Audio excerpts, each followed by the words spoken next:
Қытайдан 10 миллион теңгеге дейінгі қолжетімді көліктер. Бірге танысайық. Бірінші көлігіміз Chevrolet Monza автокөлігі. 1,3 литрлі немесе 1,5 литрлі атмосфералық қозғалтқыштармен жабдықталған. Бағасы болса 7 миллион 700 мың теңгеден басталады. Қазіргі таңда Cobalt-тың орнын басып жатыр. Қытайдың Hyundai Elantra автокөлігі 1,5 атмосфералық қозғалтқышпен жабдықталған.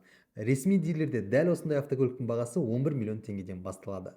Ал сіз Қытайдан 8,5 миллион теңгеге толық жиынтықтағы Elantra автокөлігін сатып ала аласыз. Kia K3 біздегі нарықтағы атауы Kia Cerato. Бұл автокөліктің нарықтағы орташа бағасы 12 миллион 590 мың теңге болса, ал Қытайдан дәл осындай автокөлікті толық жиынтықта 9 миллион теңгеге сатып алсаңыз болады. Nice. Таңдау өз еріктеріңізде.